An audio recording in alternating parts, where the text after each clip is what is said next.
Ceasefire. Let's get more analysis. Alexa Reynolds joins us, team leader for the CARE programs in Syria. Alexa, thank you very much for joining us here on France 24. Tell us, at this stage, are you feeling optimistic? I think that we would say that CARE is cautiously optimistic. We certainly welcome the ceasefire. We are very encouraged by what we've seen so far. We're extremely supportive and happy to see the efforts that have been put forward by the UN and other actors to access some of these besieged communities. And there certainly has been a major decrease in bombing and airstrikes.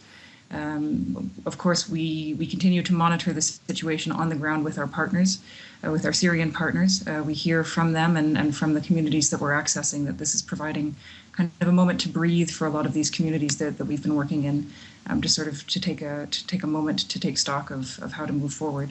It's hard to imagine what people have been going through, isn't it? Can you be sure that the aid that is being delivered is getting to the right people? Do you have assurances on that from your people on the ground? Yes, we do. Most international organizations that are operating through our Syrian counterparts, we have a number of checks and balances in place in terms of the monitoring processes, as well as having external third-party monitoring organizations that are actually checking to verify that it's gone to the right people. We've got photos and lots of information that comes back to us on a regular basis to make sure that what we're sending through really does get to the right places and the right people. That is very reassuring. Now, what happens next, I suppose, everyone's hoping that the end of this conflict will be somewhere on the near horizon. Obviously, 270,000 people have been killed. Are you hearing from on the ground that this is a feeling that is shared, that there is a possibility, Assad called it a glimmer of hope? It's going to take more than that, isn't it? Indeed, I think a glimmer is probably the right word. And as I say, this is providing a moment of much needed calm. But we certainly need to wait and see.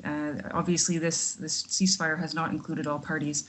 And the language which allows continued bombing of Nusra and of ISIS certainly allows for that to be interpreted in different ways. And we have had reports of bombing and airstrikes of areas that are not believed to be strongholds of those terrorist groups. It comes down to that old chestnut in the Syrian crisis about what is a terrorist. Whose definition do you go with? Assad's definition, Russia's definition, the West's definition? It's different, isn't it? It certainly is. And so we need to wait now and see how this will actually play out and what it's going to mean for access and for these communities that have been so badly affected by this ongoing conflict.